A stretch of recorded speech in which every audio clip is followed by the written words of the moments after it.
Howdy, Collin County. Are we ready to win some elections? More about that in a second, but I want to start out by thanking the Speaker of the House, Dustin Burrows. Let me tell you something. We've been able to achieve some remarkable Republican conservative wins. Never been able to get across the finish line before he became Speaker.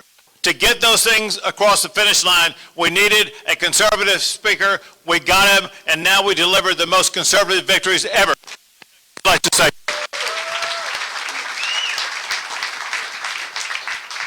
I'm always excited about coming back to Collin County because, for one, you guys always help me win Collin County.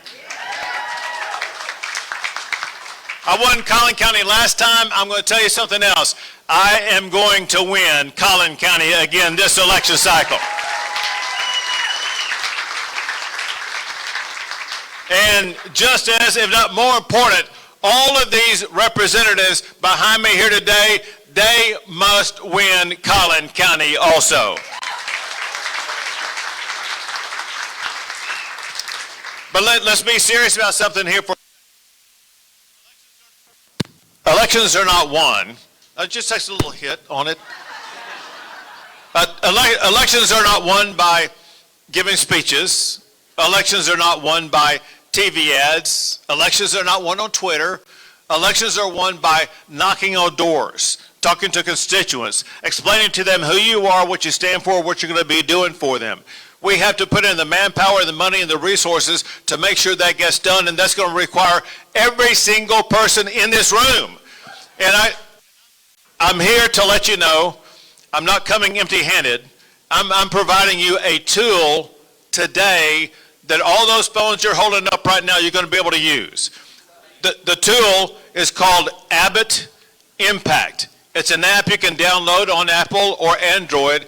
Abbott Impact, what's going to happen is once you log in, all of your contacts in there are going to immediately show up about those who are registered, those who are not registered, whether they have voted already, whether they've not voted already. You have your social media contacts in there, whether it be X or Instagram or Facebook, whatever the case may be, and you're going to be able to immediately communicate with them.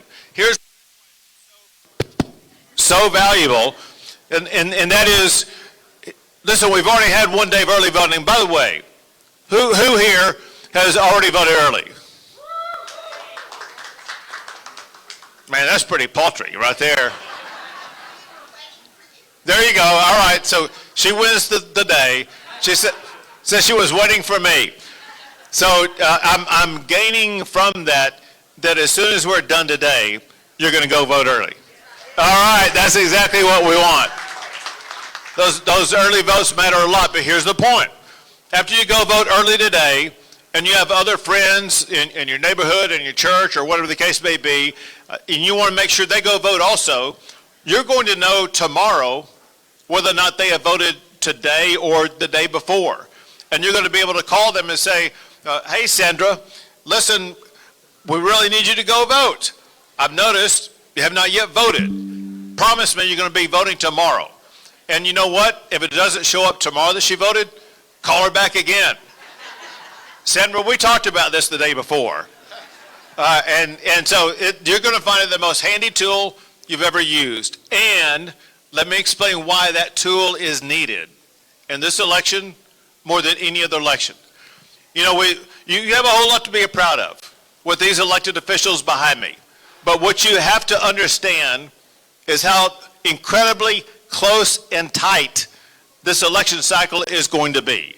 It is always that way in a midterm election when the party in power is dominated by one party, like we have right now, the White House, U.S. Senate, and there's a backlash against the party in power.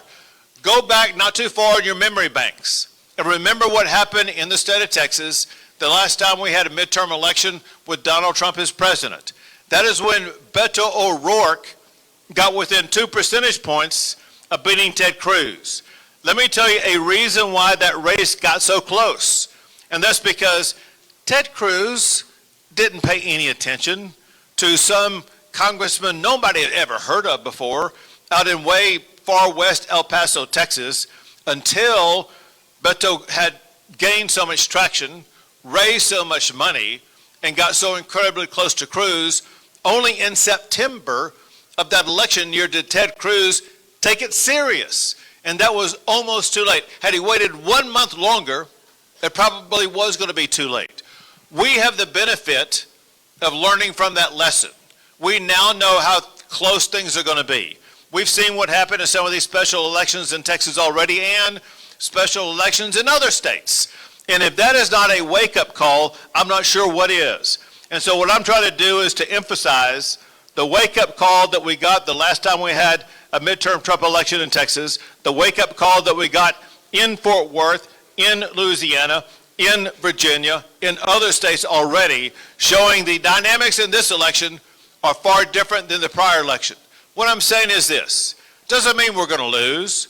It's going to mean that we will continue to win like we've always won, provided we take this race seriously and that we work collaboratively and we do the only thing that matters in getting people to vote, and that is contacting them personally and insisting to them they get off the couch and they go vote. You do that, and every single one of these people behind me today is going to win their elections this November.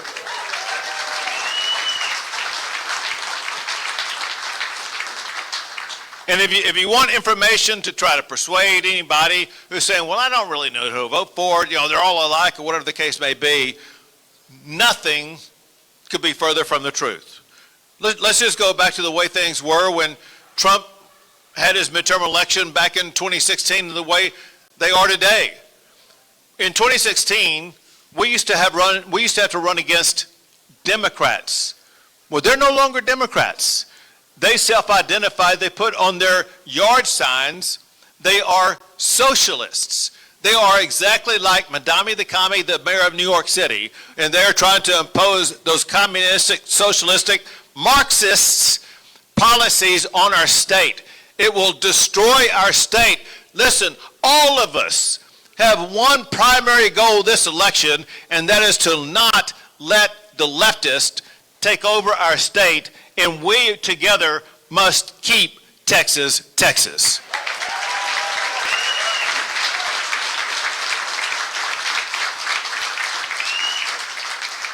Just very quickly, let me run through a couple of these, and then I'll close down by telling you how I'm going to slash your property taxes by more than half.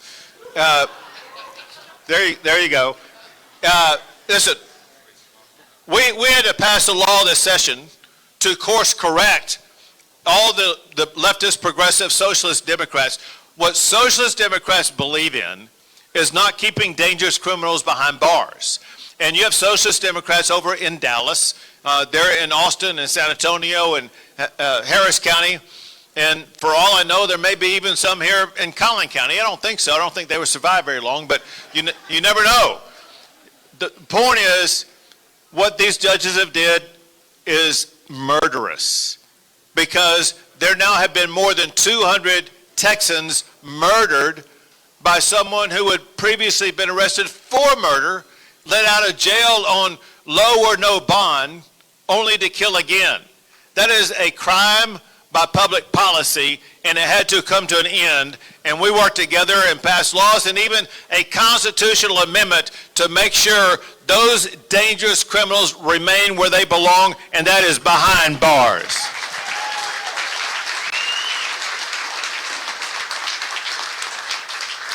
Listen, another way that we've seen the huge difference between Republicans and Democrats is with regard to the respect or the disrespect that people have for people in law enforcement.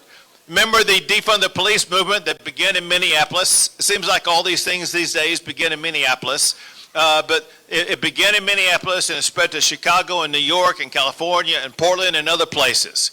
Well, when I saw that happen in Texas, I said, I will not allow Texas law enforcement to be defunded. We saw Austin try to do it, and Dallas, and Houston, and San Antonio. And so I worked with these legislators, and we got passed a bill that will defund any city that defunds their police, because in Texas,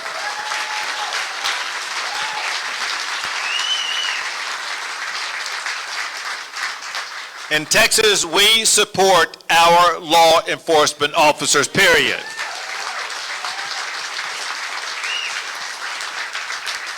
But when it comes to protecting you, it's more than just about keeping you safe from these criminals who may be wandering the streets. We also took action, everybody behind me here, they were involved in taking action this past session and getting a bill to my desk that I signed to protect you and our fellow Texans and our property from being purchased by foreign adversaries like China and Russia.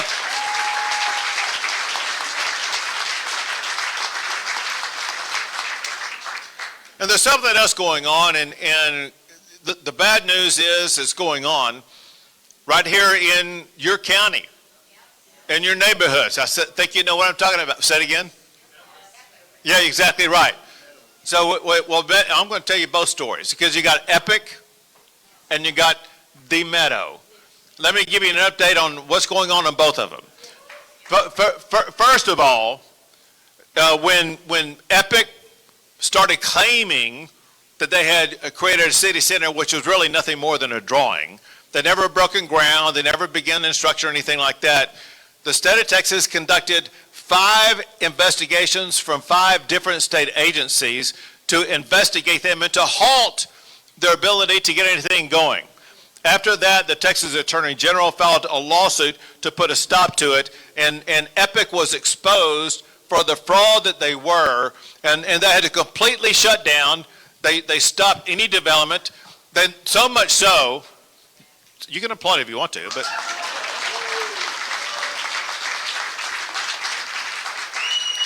so much so they had to rebrand their entire product and go to a different location, and now they're called the Meadow.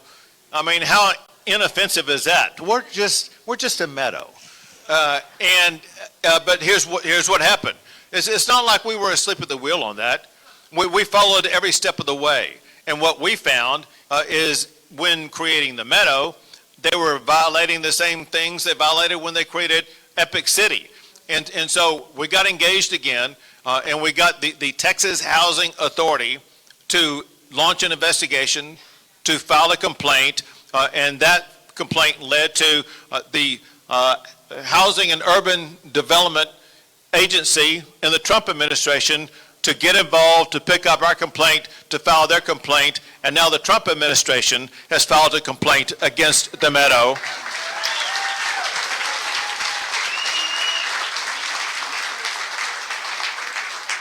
And I explained to the Texas Attorney General the fraud they conducted when trying to create the Meadow, and he also has now filed a lawsuit against the Meadow. And so much action has been taken. There's zero construction taking place on the Meadow, and I believe that for the future of this region, the Meadow will remain exactly that, just a meadow here in Collin County.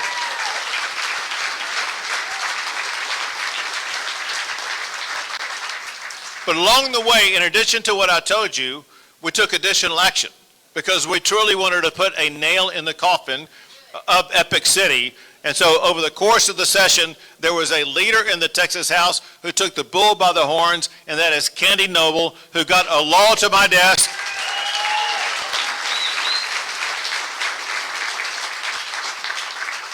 She got a law to my desk that I signed in Collin County, talking about all the different ways in which operations like Epic will never be allowed. What we ensured was this, and that is there will never be allowed in the state of Texas, because it's against the law, a Muslim-only development or Muslim-only community.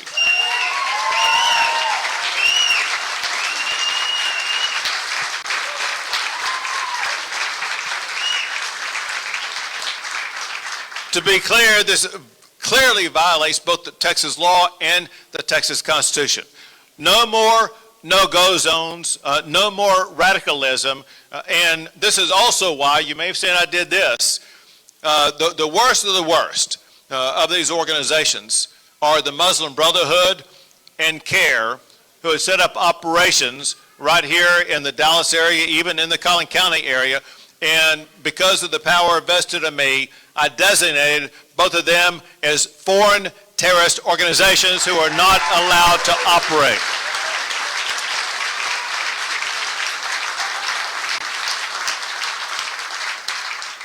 But listen, there are other ways that we have to be involved in keeping Texas secure, especially at times like this when we are in an election process. We've got to make sure that the ballot box is secure, that there's no cheating or illegal voting.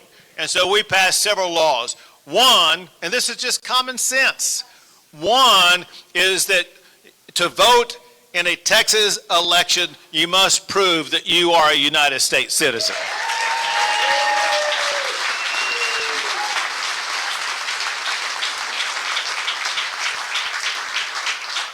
To vote in a Texas election, you must have voter ID.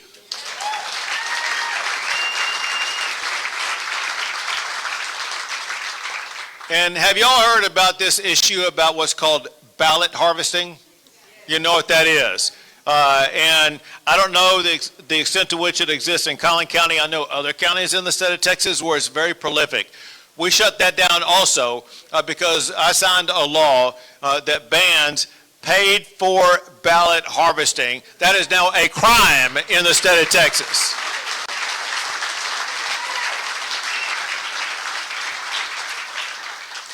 But remember this, all of these policies I've been talking about are policies that the Democrats are against. Again, when it comes to November, and we're trying to show why people should vote Republican in Collin County versus Democrat in Collin County, we have all of these issues we're going to be able to point out.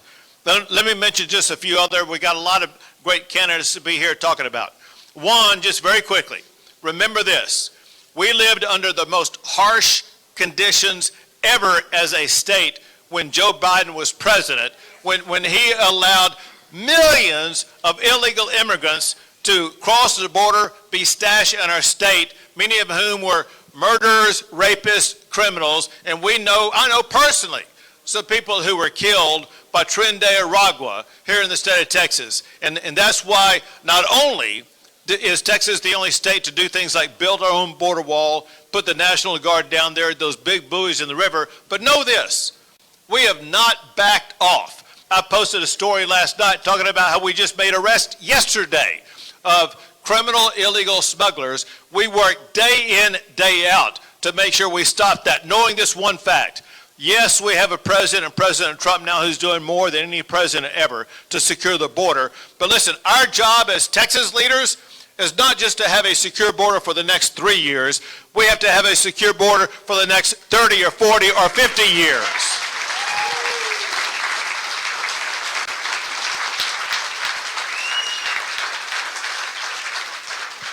Two more quick topics. One is education. So one thing that y'all have heard me before, and I think Dustin Burrows made some reference to it earlier, about how we have all these number one rankings in the state. If you look at any economic ranking, Texas is the top. In fact, it's done so in a way that we're kind of embarrassing the other states because they're not just second or third, but they're less than half of what Texas is. But we're also number one in cattle and cotton and oil and gas and so many other categories. If all I did was get up and read a list of all the ways we're number one, that would take 30 minutes, and I know I don't have 30 more minutes to talk to you. But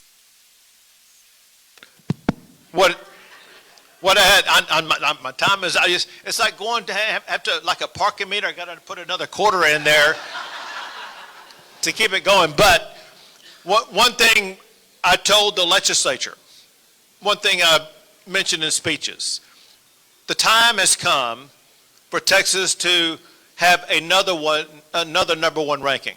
Texas must rank number one for educating our students in our state.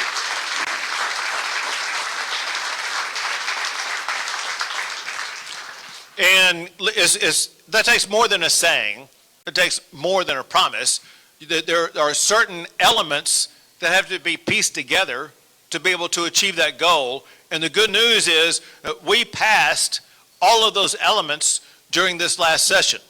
One of the elements, not all of it, but just one of the elements, is this law that provides school choice for parents to choose the school that's best for their child. No one knows better what's best for a child than their own parent. And when a parent has the ability to choose choose the education that's best for their child, that automatically is going to improve that education for that child. However, school choice is synonymous with school competition. When we have choice in there, it's going to cause public schools to be more competitive, private schools to be more competitive, charter schools, home schools. Every education component is going to be striving to do a better job. But we know this, even with school choice, most students are still going to be going to a public school. And we wanted to make sure we had the best public schools who would be able to compete with school choice. That is why we provided the largest funding increase ever for public education, more than $8 billion, and while we invested in the most important product for education, and that is the teachers who are educating our students to be able to attract and retain the very best teachers for our classrooms.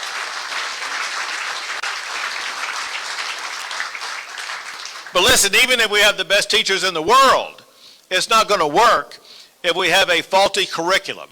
And so we reformed our curriculum and we pushed all the wokeism out of the classroom, and we're doubling down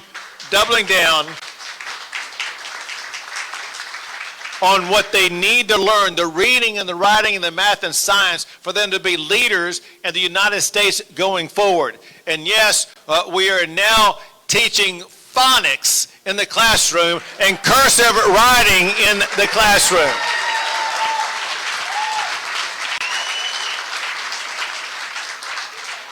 And to make sure we got all this done, these ladies and gentlemen behind me, they got a law to my desk that I signed that bans DEI in public schools in the state of Texas.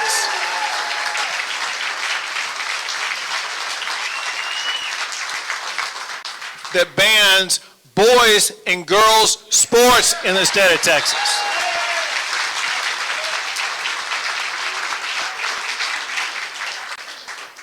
It's just common sense. But remember this, you'll hear a lot about this in October and November. The Democrats are on the other side of all that. They want DEI in the classroom. They want this leftist indoctrination in the classroom. They want boys and girls sports. We got to show that contrast all the way through. Another way to show contrast is through property tax relief. I know you need it, and here's the deal. Let me tell you what we've done and where we're going. But before I do that, I talk about what these communists and progressives and liberals do. I don't know if you saw the news. I think I saw it last night. It was either last night or this morning. Madame the Commie announced a property tax increase in New York City. Didn't take him very long. Let me tell you something. If the unthinkable happens and my Democrat opponent beats me in the general election, one of the first things that candidate would do if they were in office is do what Madame the Commie is doing, and that is to try to go in and raise your property taxes. We cannot let that happen in the state of Texas.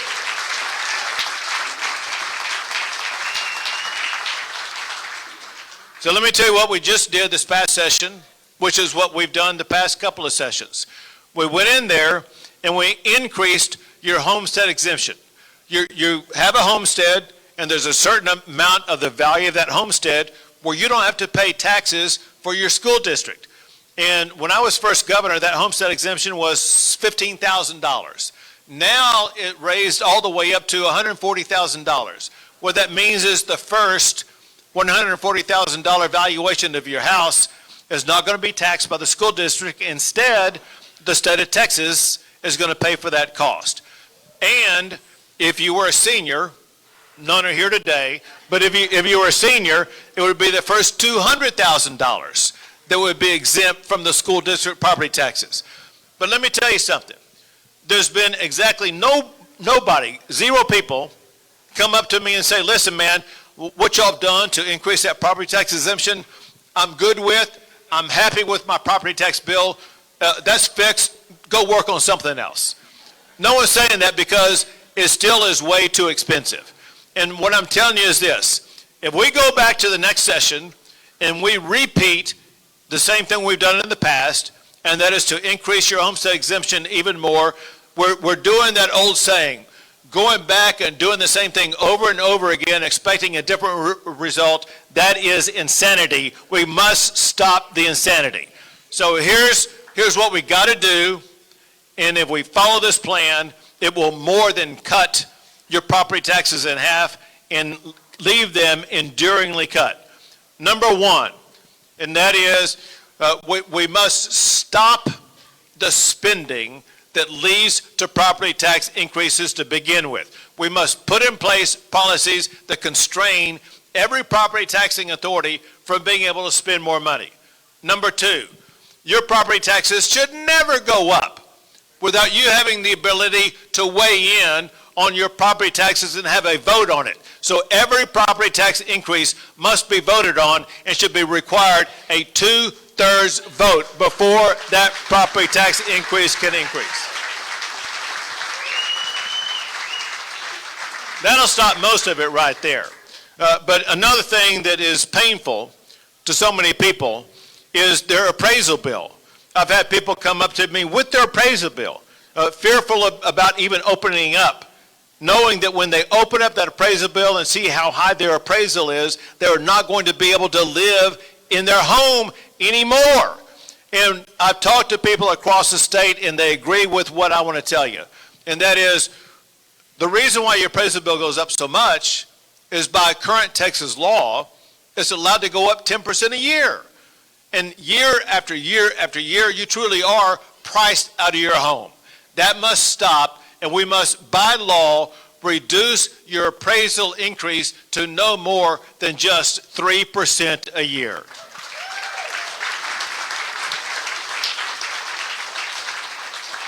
And instead of you having your home reappraised for property tax purposes every year, going through that same exercise, just stop all that stuff and have your home appraised only once every 5 years as opposed to every year.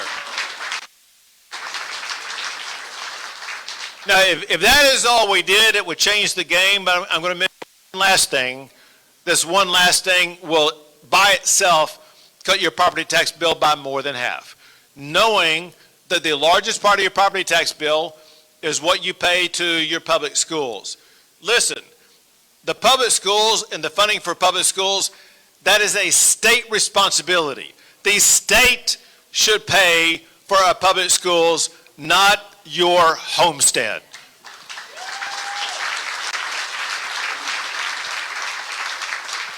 When you get your next property tax bill, when my plan passes, it's going to mean that you will have zero you have to pay for your local property taxes, but Texas will fully fund that education. Another thing along those lines, I think but don't know, that we are in a county where there's what's called Robin Hood recapture. Yes.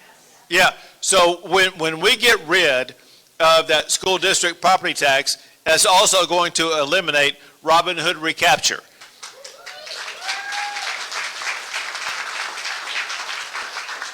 But let me close this down by saying this. I guess let me say this first.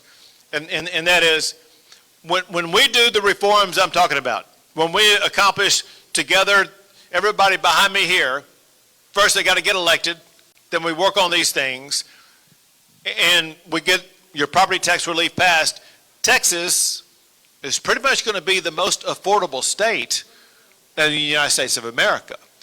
And you know what happens after that? All these Californians and New Yorkers and Illinois, they're going to be coming instead of Texas. So here's the deal. I'm governor for a reason, and I've already thought through this.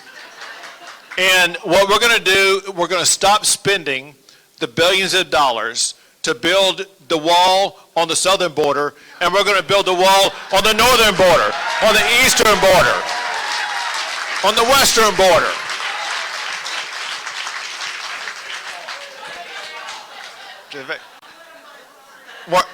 Worth every penny of it. Yeah, we got, but listen, we got to remember that these policy issues that we talked about, they're all very important. We've got to get them all passed. And to do that, we got to get all of these members passed. But I suggest to you this, there's actually something more important than all of these policy issues, is the values that have made Texas great. It's the culture of who we are. We have to hold fast to that culture, bind it together, and never let loose of it. We are a state that believes in God over government, right?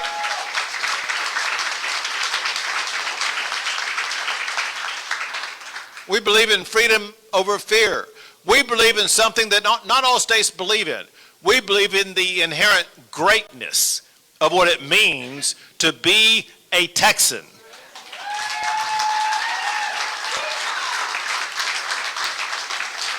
And we are not going to allow these socialists and some of these other counties in the state of Texas to hijack our values, our principles, and shove our state to the far progressive left, because together we are going to unite and we are going to win this election, and the main thing we are going to do is to keep Texas, Texas. Thank you all. God bless you all. And God bless our great state.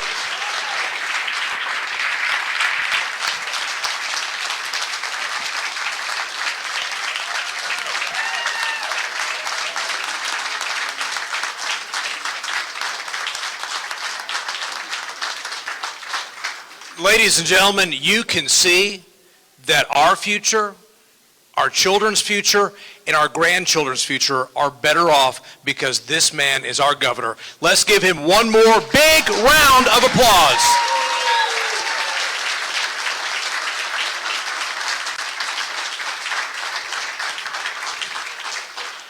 The governor mentioned it. Last session was historic, talking about education. Whether it was school funding, teacher pay, giving teachers and restoring their rights to have discipline in the classroom, giving parents real rights and educational freedom, all very important. But one of the things that was absolutely missing was our cultural fabric, our history of what it was. And we turned to the leadership of one representative in the Texas House to help us get that back. And by doing it, and it's more than symbolic, it was so important. Putting the 10 Commandments back in every classroom was the absolute capstone to what we were doing. You guys have a fantastic delegation in Collin County. It is my pleasure and privilege to introduce to you, again, who you all know, give her a round of applause, Representative Candy Noble.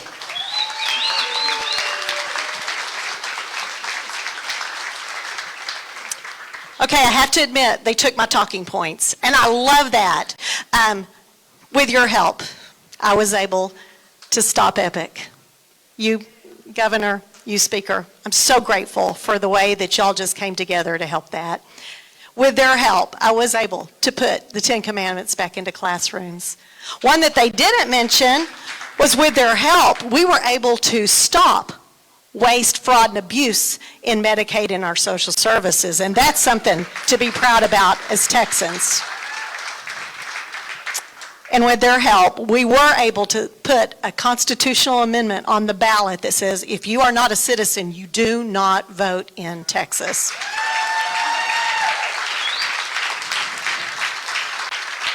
I'm so grateful for y'all's leadership. I honestly couldn't do it without them, wouldn't want to do it without them. There's a saying that it is easier to steer a moving car. And I got to say, the economy of Texas is moving. I got so excited today to see your bumper stickers that are here. Thank you for being our driver of our economy in the state of Texas. We are a moving vehicle.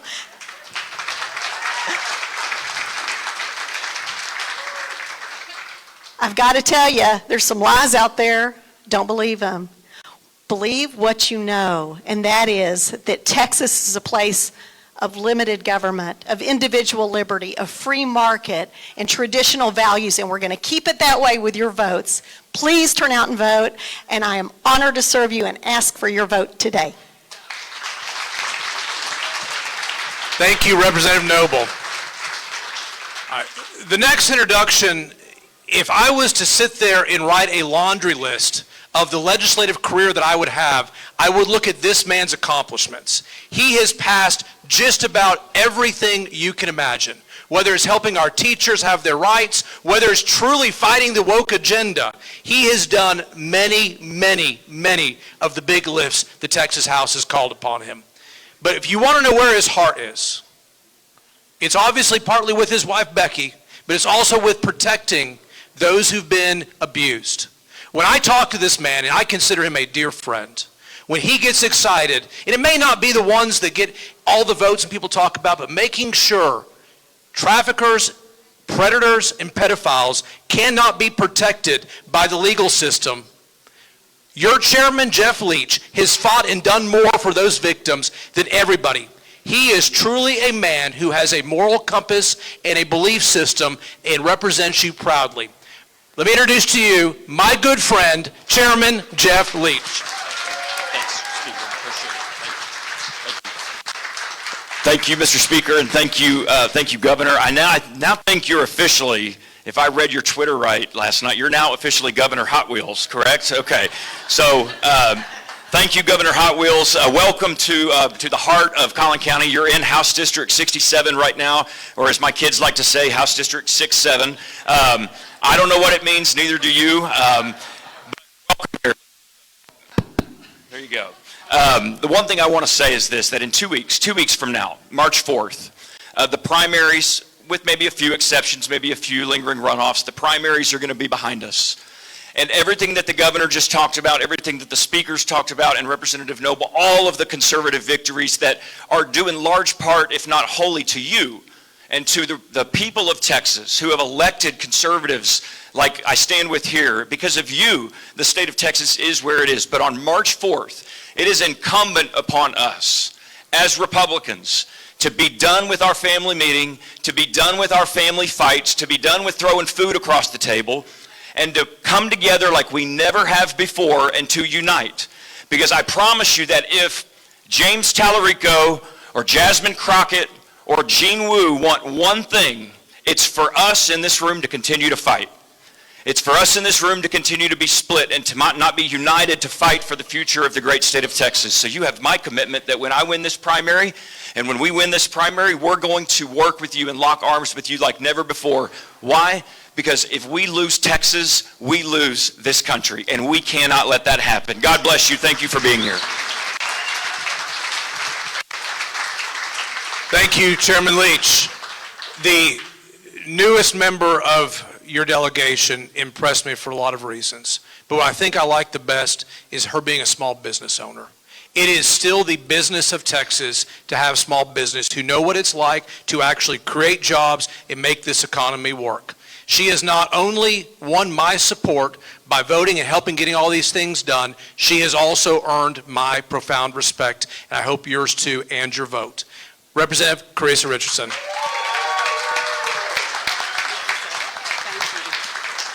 Thank you, Mr. Speaker, and thank you, Governor, for being here.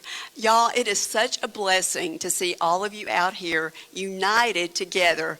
As Jeff said, we have got to come together as a group, right?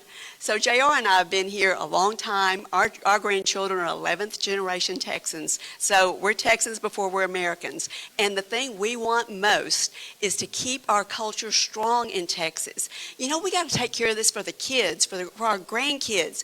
We don't want these outside influences coming in and changing Texas. As the governor so eloquently said, Texas must remain Texas. So we have got to come together. We no longer have the luxury country to stick our head in the sand. We have got to fight. It's time to wake up your neighbors, wake up your friends, go to your churches, and get them involved. We can no longer be asleep at the wheel just because Republicans have been in charge for 30 years. It won't stay that way if we don't take charge. So get fired up. You are patriots. Do as you were called. Do as they did in the Alamo. Stand strong. There's a line in the sand, and we are not going to let them take this country. God bless you. God bless Texas.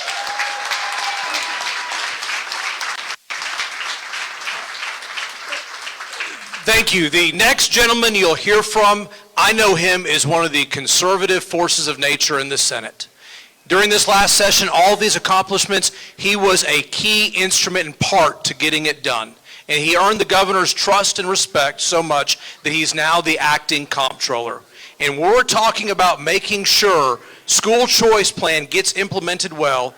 Kelly Hancock has done a fantastic job doing this and also making sure the wrong people do not have access to it and does not create another Minnesota.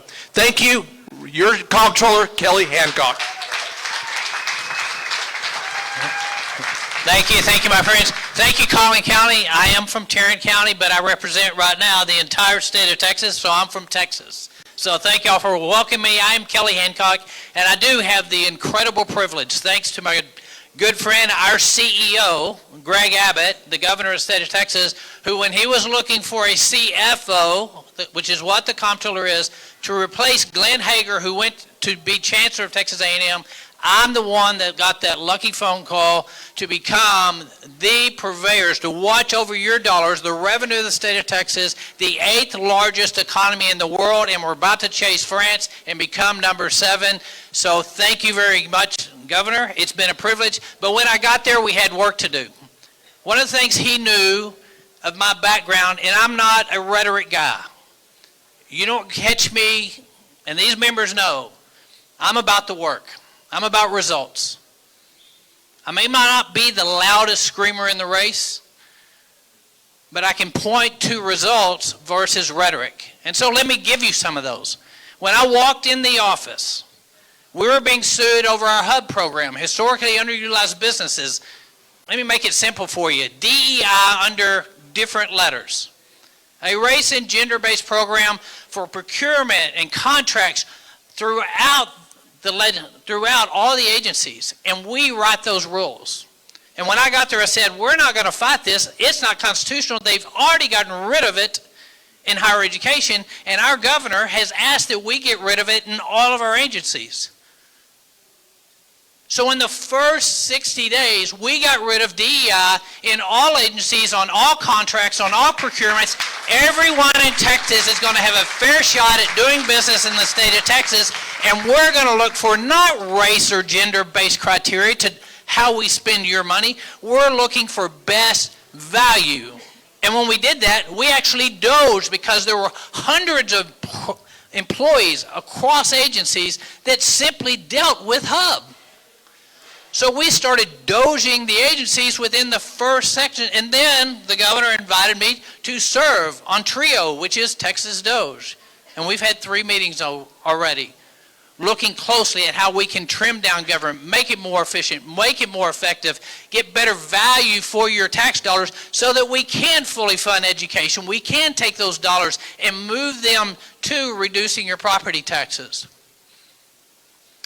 The other thing I got to do is what we've talked about a little bit as well. I was chair of border security when President Trump and Governor Abbott actually called and said, hey, I understand you just got this chairmanship. President Trump's coming to town. Why don't you come with me? We're going to erect the first border wall in the state of Texas, and got to join them on that. And now I get the other side of that. Is your $11 billion that was in the great big beautiful bill, I get to work with the Trump administration to get that back, and apparently now we're going to use that money to build a wall on the east, north, and west, according to the governor today. And so we're working on that, and not just that on our border, but as was said, we are not Minnesota, we're not Minneapolis.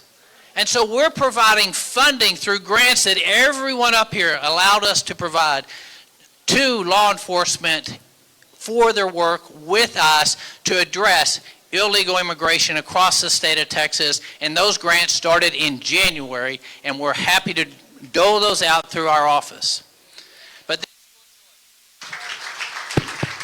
it works. You just hit on it. It works. Don't understand it, but it does. School choice. We were asked to do, and what we said from day one was going to be the most successful, the largest deployment, and we're going to set the template for giving educational freedom to all families and all students across the great state of Texas, not simply just for school choice, but it is the step and a step to becoming the #1 state in the nation when it comes to education. I have 13 years as a trustee of a local school board. I ran for the school board when we had our first child. It's been a passion of mine forever, and after 30 years of wanting education freedom, to wanting competition, to improve education, I get to be part of that architecture to build what has become the template for the nation in the largest deployment, the largest first-day rollout of school choice in the nation, over 42,000, and we are over 110,000 students that for the first time got to choose what they felt like was best for their education, and we're just getting started. We have a month left in that. It ends on March 17th. But careful, and we were careful, because it's your tax dollars and it's your money. So we began looking at those schools. You know what we found? Y'all probably do up here with Epic. We found that there were schools that were friendly with foreign adversaries, that had supported and hosted events. Now, bear in mind, some of these had 4 different names, and we had to dig in, or it just was a street address that allowed us to catch them, that they were hosting events for what are now terrorist organizations. We weren't letting your tax dollars go there. And so they may have met the criteria. There was no way, as long as I'm controller, that we're going to spend a single dollar, a single cent, and send it to any entity, school or tutoring service, whatever, that recognizes and friendly with our foreign adversaries or terrorist organization. We stopped it. It hasn't happened. And frankly, you got states looking at, like Florida, looking at us and saying, oh, how do we do what they did? Well, how you do what we did is make sure you have somebody in charge of the purse string that protects taxpayer dollars, and make sure from the very beginning, not after you got started, we're protecting those dollars and making sure no terrorist organizations are going to benefit from your tax dollars, and we did that as well.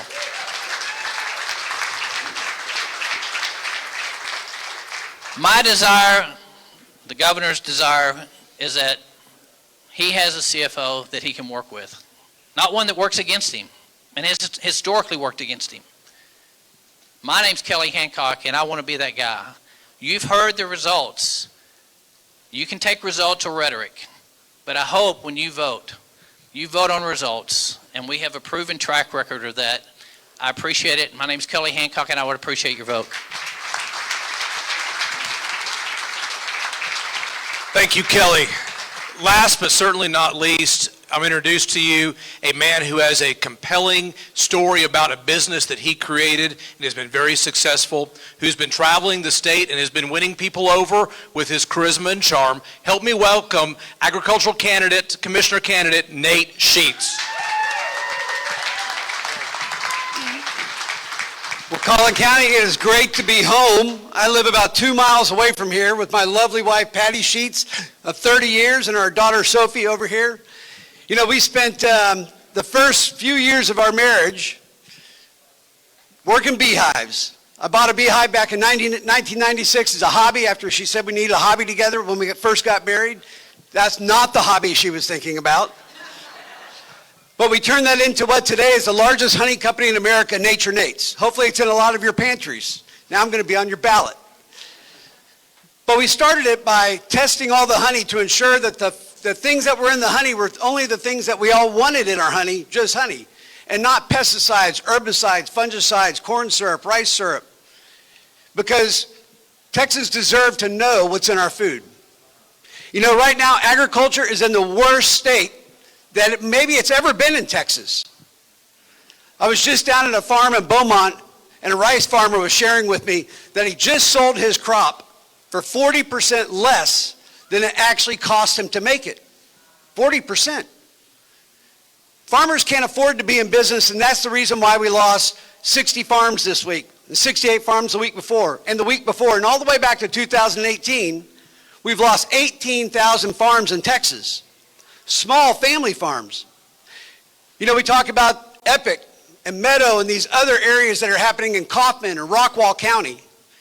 And the reason why that land is available is because farmers can't afford to be in business. If you lose $200,000 every single year, and a developer comes in and offers you $10,000 to buy your land per acre, you think, finally, my golden parachute, because my kids don't want to be in agriculture because they can't make it, so I'm going to go sell my land, retire, and go live near my grandkids. Farmers are farmers because they love to farm. And if we want to keep Texas, Texas, then we have to keep farmers farming, ranchers ranching, and consumers getting clean food. You know, we've got two things in agriculture. One is the loss of farms, but the second is the impact of the food that we eat. You know, 70% of all Americans have one chronic disease or more. 78% of kids 18 to 25 cannot even serve in the military because of their health. We spend $4 trillion a year treating symptoms of diseases related to the food that we eat. For the past 4 or 5 decades in America, we've been pursuing cheap calories, but we're paying for cheap calories at the expense of our quality of life and of our health, and literally we're paying for it in Medicaid, Medicare, and taking care of people related to the food that they eat. We deserve a better future for America. We have to have a better future for America.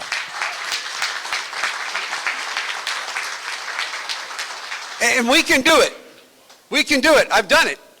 We did it with one beehive and turned it into Nature Nates, which we sell in 30,000 grocery stores. And we have inside the Texas Department of Agriculture a program already created to help farmers and ranchers be successful. It's called the Go Texan program. But unfortunately, the leadership that we have at the Texas Department of Agriculture has no idea that they have the responsibility to help farmers and ranchers not just survive, but thrive. So we're going to take that program and redo it, and we're going to help farmers be able to sell and get closer to consumers and for you to be able to help them actually stay in business. Another thing that the Texas Department of Agriculture does, and I love what you're doing in education, he wants to be first in education, but you know what? We are 44th in school nutrition value in 2024 in the state of Texas. 44th out of 50. You think the food that kids eat in school impacts the way they perform? Absolutely. We have to change that, and we're going to change that. And another thing that we actually do also in the Texas Department of Agriculture is biosecurity, to make sure that we don't have things coming in from overseas or coming into nurseries. Right now we have the border closed because of the New World screwworm, and we're having a massive issue in cattle prices. I mean, who thinks beef's expensive? Absolutely. We also have the lowest cattle herd in 70 years. We have so much stuff to do because my predecessor is leaving agriculture in the worst state ever. But Governor, you know what? There's biosecurity checkpoints at all the borders. So we can actually use that as a passport checkpoint for all those New Yorkers and Californians coming in. We can start looking for license plates. Oh, California, pull over. We'll make sure, we'll charge them something to get in here. But listen, I can't do this without you. That is why I'm running, to help change the trajectory of our future for agriculture, the future for your grandkids and your children if they eat in the school lunch program, and to ensure that we get safe, healthy, nutritious food because we deserve it better. That's why I need your vote. Nate Sheets for Texas Agriculture Commissioner, and if Kelly Hancock is going to be the CFO, the Chief Financial Officer, then I'm going to be the Chief Food Officer, and we're going to change Texas.